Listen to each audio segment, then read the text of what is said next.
Hey guys. I told you I would hate you till forever. So, there's an alarmingly growing amount of people who buy into this shit, and by that I mean 14-year-olds that are bitter because Chelsea said no to the winter dance. So now they go around saying that women don't matter, because that's clearly the logical conclusion. This is going to be a long one, so I don't know, grab a snack or something. Chapter 1. Mainly Men. I think the very first thing that we'd have to talk about is gender, obviously, which is the social stereotypes, behaviors, and expectations that are placed on people based on the role they play in society, which, in our culture, would be men or women. The social expectations for men in Western societies are harsh, to say the least, and there are so many things that would kill your man's status in a heartbeat. You can't wear dresses, you can't paint your nails, you can't have high-pitched voice, you can't wear makeup, you can't be honest about your emotions to the point you end up killing yourself, you know, the usual. And as a man myself, even though some people from this community wouldn't gun me in cause I'm gay, I can tell that the pressure to be masculine, to provide, and to give off a certain image can be exhausting. And trust me, there is a lot of machismo and alpha bullshit within the gay community as well, but that's a topic that deserves its own video, so let's not get too much into it for the moment. Now times are changing.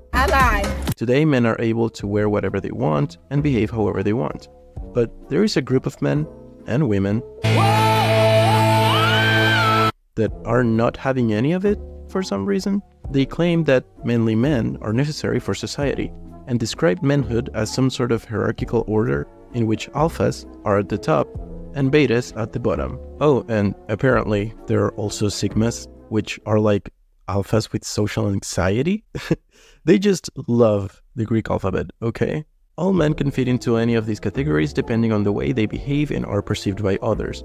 So this hierarchy works as some sort of masculinity points or something, which takes us to Chapter 2. What the f*** is an alpha? So this whole thing comes from the way we used to understand animal behavior, based on the assumption that the biggest, strongest, and most dangerous specimen is the one that's going to have control over others. More specifically, the pecking orders of wolves. However, this way of viewing the animal kingdom has been totally ditched by the scientific community since it's not grounded in reality at all.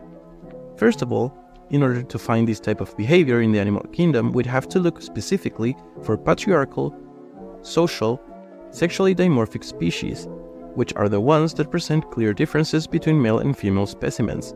For example, I'm pretty sure none of those manly alphas would want to fight a female bear. That alone already narrows the number down to less than half. But humans are still dimorphic, so I guess up to this point you could still use the argument human males are usually bigger and physically stronger than females after all. Well, nature is a huge-ass gray area in pretty much everything. Even species that are sexually dimorphic don't always have a big male ruler, because there are other characteristics that are very valuable, and sometimes even more valuable than strength, such as fertility, intelligence, sociability, etc. Hell, there are even cases in which big tough males end up killing each other for their right to mate, and the small males that didn't even participate end up getting all the girls.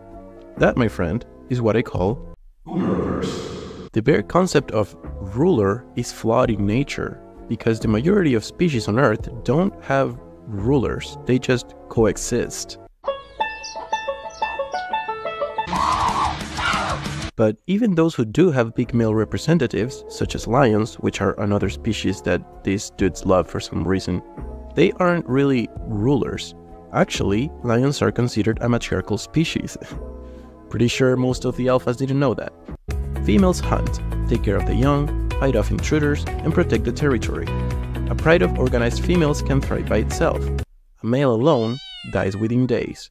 And that's without even getting into other matriarchal species, like elephants, hyenas, and so on.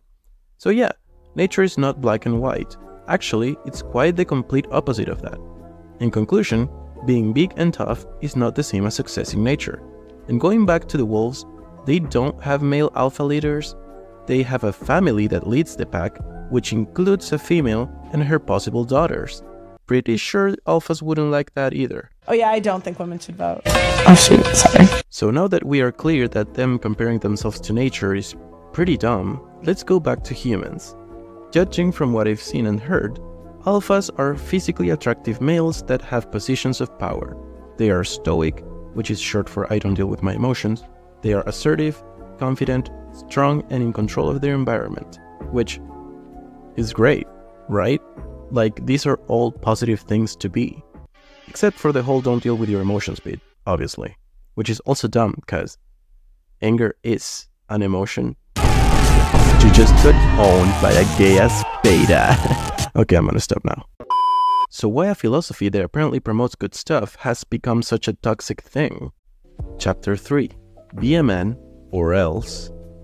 The Manosphere, which is literally the horoscope for Call of Duty players, became an ideology that not only promotes good traits for young men, but also takes down those who don't have these traits, and belittles them for not fitting into the very specific molds of Western masculinity. So it's not only about individuals finding a community that they identify with.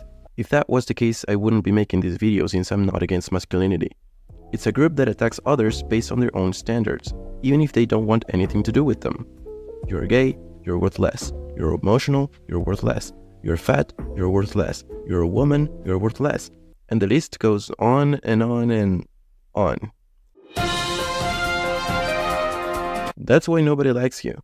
It's not because you're masculine, it's not because of feminism, it's because you consider yourself superior because of a fucking self-given title. Oh my god. Humans are a very complex species when it comes to socialization. Bitch, I hope the fuck you do! We are literally the most advanced when it comes to that.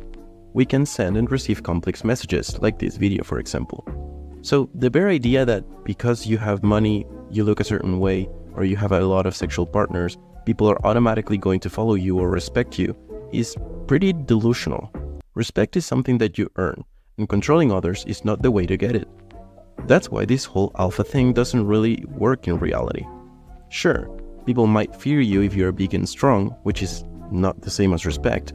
People might hang out with you more if you are rich, not for the right reasons though. But at the end of the day, that doesn't really give you power over anyone. That's why the whole alpha beta thing is so weird to me, because it implies, by the bare language that's being used, that alphas have some sort of power over betas. But I don't really think that's the case.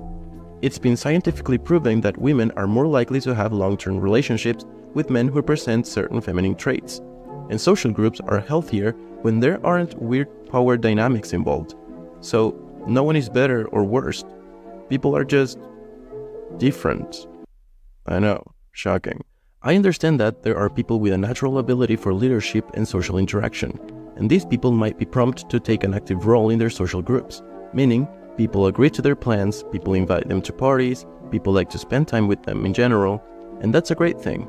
But that has nothing to do with gender, size, or sexuality. Even though this group is trying to make it seem like those are inherent characteristics of Western masculinity, in reality, just as nature itself, the truth has a lot of shades of gray.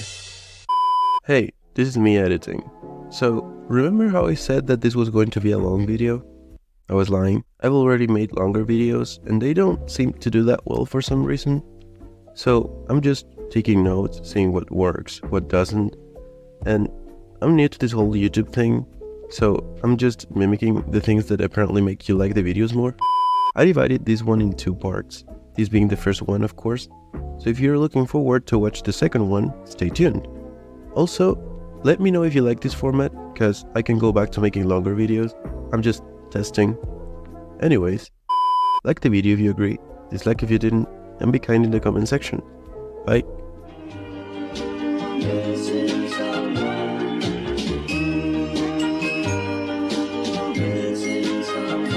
Missing someone